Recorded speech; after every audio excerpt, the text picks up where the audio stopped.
여러분, 안녕하세요. 오늘은 특별한 이야기를 가지고 찾아왔습니다. 매일 밤 같은 시간 네팔 산간 마을의 소녀 프리티는 해가 지기 전에 서둘러 숙제를 마쳐야 했습니다. 전기가 들어오지 않는 마을에서 태어나 자란 그녀에게 어둠은 하루의 끝을 의미했죠. 하지만 어느 날 그녀의 집에 처음으로 전구에 불이 들어왔습니다.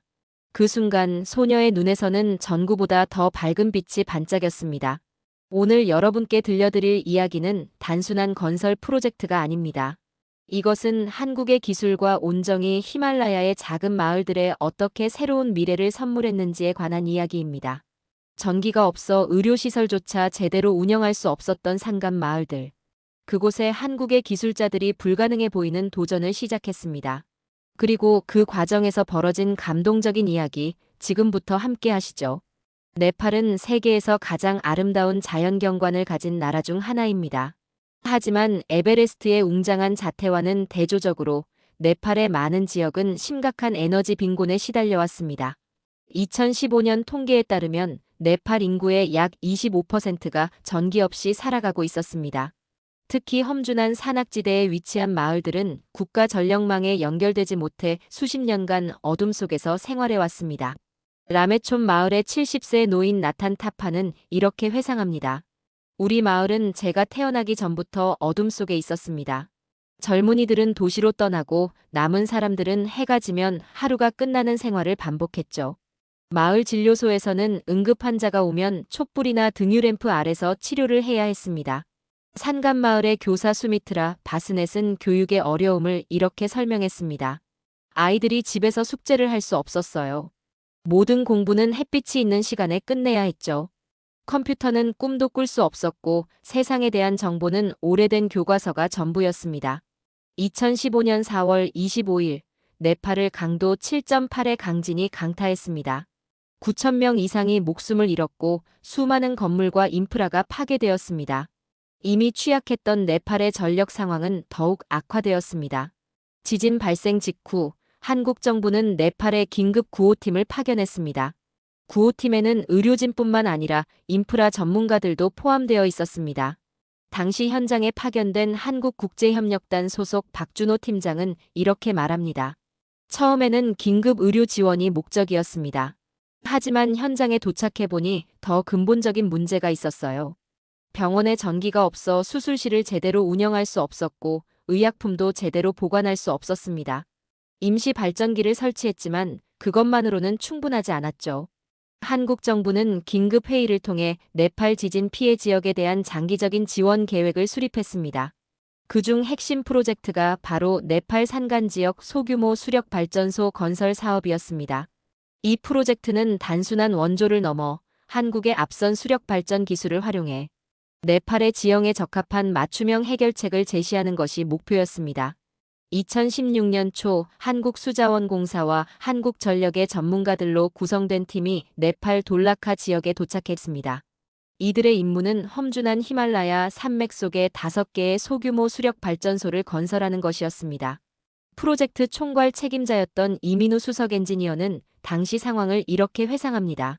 처음 현장에 도착했을 때 모두가 불가능하다고 생각했습니다. 도로가 없어 장비를 운반할 수 없었고 지형은 너무 가파르고 위험했습니다. 무엇보다 큰 문제는 지속적인 여진이었습니다. 실제로 한국팀이 마주한 도전은 상상을 초월했습니다. 4,000m 이상의 고지대에서 작업해야 했습니다. 가장 가까운 도로에서 건설 현장까지 장비를 운반하기 위해 때로는 3일 이상 걸어야 했습니다. 우기 동안에는 산사태와 홍수로 인해 작업이 전면 중단되었습니다. 현지 인력은 기술 교육이 필요했고 언어 장벽도 있었습니다. 한국에서라면 3개월이면 끝날 공사였습니다.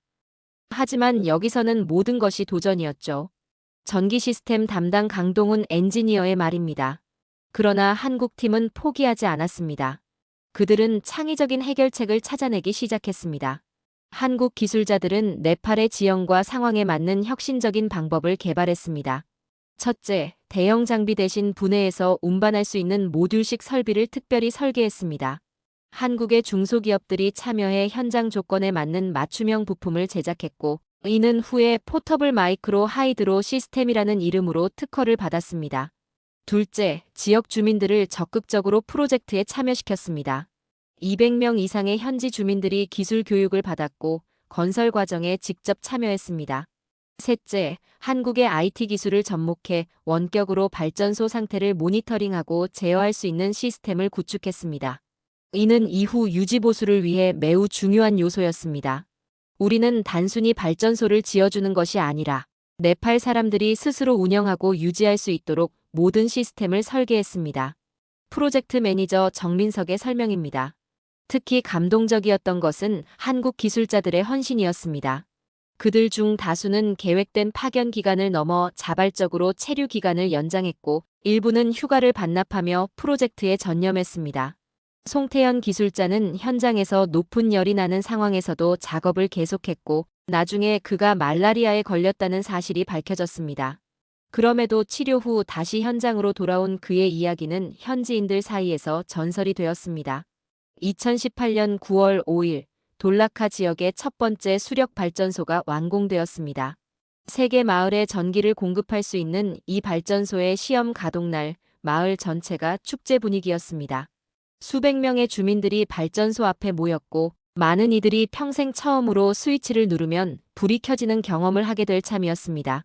오후 6시 한국 기술자팀과 현지 주민들이 함께 카운트다운을 시작했습니다. 5, 4, 3, 2, 1. 스위치가 올라가자 발전소에서 마을까지 이어진 전선을 따라 하나둘씩 불빛이 켜지기 시작했습니다. 순간 환호성과 박수 소리가 산을 뒤흔들었습니다. 7살 소녀 안잘리는 그날을 이렇게 기억합니다. 우리 집에 처음으로 전구가 켜졌어요. 너무 밝고 아름다웠습니다. 그날 밤 저는 책을 읽다가 잠들었어요. 전에는 할 수 없었던 일이었죠. 마을 진료소의 의사 프라빈 파우델은 감격에 겨워 이렇게 말했습니다. 오늘부터 우리는 밤에도 환자를 제대로 치료할 수 있습니다. 한국 친구들이 우리에게 단순한 전기가 아닌 생명을 살리는 도구를 주셨습니다. 그날 밤 한국 기술자들은 주민들과 함께 춤추고 노래하며 축하했습니다. 언어는 달랐지만 그들은 서로의 눈에서 같은 기쁨과 감동을 읽을 수 있었습니다. 수력 발전소 프로젝트는 이후 계획대로 진행되어 2020년까지 총 5개의 발전소가 완공되었습니다. 이 발전소들은 30개 이상의 마을, 약 4만 5천 명의 주민들에게 전기를 공급하게 되었습니다. 하지만 더 중요한 것은 전기가 가져온 변화였습니다. 교육의 혁명 학교에 컴퓨터가 도입되었고 학생들은 밤에도 공부할 수 있게 되었습니다. 한국 정부는 추가 지원으로 몇몇 학교에 인터넷을 연결해 주었습니다. 의료 서비스 개선 진료소에 냉장고가 설치되어 백신과 의약품을 적절히 보관할 수 있게 되었습니다. 또한 기본적인 의료 장비 사용이 가능해졌습니다. 지역 경제 활성화 전기를 이용한 소규모 사업체들이 생겨났습니다. 특히 전통 수공예품을 만드는 여성 협동조합이 LED 조명 아래에서 더 정교한 작품을 만들 수 있게 되었고 이는 관광객들에게 더 높은 가격에 판매되었습니다. 인구 유출 감소 이전에는 젊은이들이 더 나은 생활을 위해 도시로 떠났지만 전기가 들어온 후에는 마을에 남아 새로운 기회를 모색하는 이들이 늘었습니다. 기술 전수 프로젝트에 참여한 네팔 주민들은 발전소 운영과 유지 보수에 필요한 기술을 습득했고 일부는 이를 직업으로 삼게 되었습니다. 현지 청년 아실 구룽은 이렇게 말합니다. 한국 엔지니어들이 가르쳐준 기술 덕분에 저는 이제 우리 마을 발전소의 운영자가 되었습니다. 전에는 카트만두로 떠나 일자리를 찾을 계획이었지만 이제는 제 고향에서 중요한 일을 하고 있습니다. 이 프로젝트는 네팔과 한국 사이에 특별한 유대를 형성했습니다. 수력 발전소가 세워진 마을들에서는 매년 한 네팔 우정의 날을 기념하는 행사가 열리고 있습니다. 더욱 놀라운 것은 발전소 건설에 참여했던 네팔 젊은이들 중 10명이 한국의 대학의 장학생으로 초청받아 수력 발전과 관련된 공학을 공부하게 되었다는 점입니다. 그들은 학업을 마친 후 네팔로 돌아가 더 많은 지역에 전기를 공급하는 프로젝트에 참여할 예정입니다. 2022년 한국 기업들은 네팔 정부와 협력하여 더 큰 규모의 수력 발전 프로젝트를 시작했습니다. 이 프로젝트에는 처음 발전소 건설에 참여했던 네팔 기술자들이 핵심 역할을 맡게 되었습니다. 한국국제협력단의 최신 보고서에 따르면 이 프로젝트는 한국의 공적 개발 원조 ODA 중 가장 성공적인 사례 중 하나로 평가받고 있습니다. 단순한 일회성 지원이 아닌 기술 전수와 역량, 강화를 통해 지속 가능한 발전을 이룬 모범 사례로 국제사회에서도 주목받고 있습니다. 프로젝트 기간 동안 많은 감동적인 순간들이 있었습니다. 한국 기술자 윤재현은 자신의 일기에 이런 이야기를 남겼습니다. 오늘 공사 현장에 한 노인이 찾아왔다. 80대로 보이는 그는 지팡이의 의지에 2시간을 걸어왔다고 한다. 그가 내게 건넨 것은 손수 만든 전통 모자와 편지 한 장. 그의 손자가 대신 써준 편지에는 이렇게 적혀 있었다. 제 할아버지는 평생 어둠 속에서 살았습니다. 그는 돌아가시기 전에 전기불이 켜진 마을을 보고 싶다고 하셨습니다. 당신들이 우리 마을에 가져올 빛을 위해 감사드립니다. 나는 그에게 약속했다. 반드시 그가 살아계실 때 전기를 공급하겠다고. 윤재현과 그의 팀은 그 약속을 지켰습니다. 발전소 완공식 날, 그 노인은 맨 앞줄에 앉아 자신의 오두막에 처음으로 전구가 켜지는 순간을 목격했습니다. 또 다른 감동적인 이야기는 한국 기술자들이 네팔 아이들을 위해 야간 학교를 열었던 일입니다. 그들은 공사가 끝난 후 저녁 시간에 아이들에게 한국어와 수학, 과학을 가르쳤습니다. 처음에는 몇 명에 불과했던 학생들이 나중에는 50명이 넘게 모였고 이 중 몇몇은 후에 한국에 유학을 오기도 했습니다. 2023년 수력발전소 프로젝트가 완료된 지 3년이 지났을 때 한국 다큐멘터리 팀이 네팔을 다시 방문했습니다. 그들이 발견한 것은 완전히 변모한 마을의 모습이었습니다. 전기의 안정적인 공급은 마을에 새로운 삶을 불어넣었습니다. 학교의 출석률은 30% 이상 증가했고 지역 산업체들이 생겨나기 시작했습니다. 무엇보다 주민들의 얼굴에서 희망을 볼 수 있었습니다. 한국 친구들이 우리에게 준 것은 단순한 전기가 아닙니다. 그들은 우리에게 미래를 주었습니다. 마을 이장 산토시 쉬레스타의 말입니다. 특히 감동적인 것은 프로젝트가 완료된 후에도 일부 한국 기술자들이 개인적으로 네팔과 연락을 유지하며 지원을 계속하고 있다는 점입니다. 그들은 자비로 장학금을 마련해 네팔 학생들을 후원하고 정기적으로 마을을 방문해 발전소의 상태를 점검하기도 합니다. 전 프로젝트 매니저 정민석은 이제 은퇴 후 1년의 절반을 네팔에서 보내며 현지인들에게 기술을 가르치고 있습니다. 그는 네팔은 이제 제 제2의 고향이라고 말합니다. 네팔 수력 발전소 프로젝트의 성공은 국제사회에서도 큰 주목을 받았습니다. 유엔 개발 계획은 이 프로젝트를 지속 가능 발전 목표 실현의 우수 사례로 선정했고 2021년에는 지속 가능 에너지 액세스 어워드를 수여했습니다. 세계은행의 보고서는 이 프로젝트를 단순한 인프라 건설을 넘어 지역사회의 역량을 강화하고 장기적인 발전을 가능하게 한 모범 사례로 평가했습니다. 특히 주목할 만한 점은 한국의 중소기업들이 개발한 휴대용, 소형 수력 발전 기술이 이제 다른 개발도상국들에게도 수출되고 있다는 것입니다. 아프리카와 남미의 여러 국가들이 한국의 기술을 도입하기 위해 협의 중입니다. 네팔 에너지부 장관은 한 인터뷰에서 이렇게 말했습니다. 한국은 불과 몇십 년 전 원조를 받던 나라에서 세계적인 기술 강국이 되었습니다.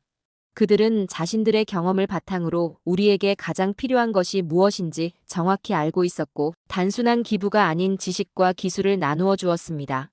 이것이 바로 진정한 국제 협력의 모델입니다.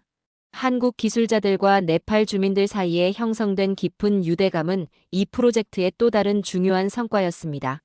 처음에는 언어와 문화의 장벽이 있었지만 함께 일하면서 그들은 서로를 이해하고 존중하는 법을 배웠습니다. 네팔 작업자 디페시 포크렐은 이렇게 회상합니다.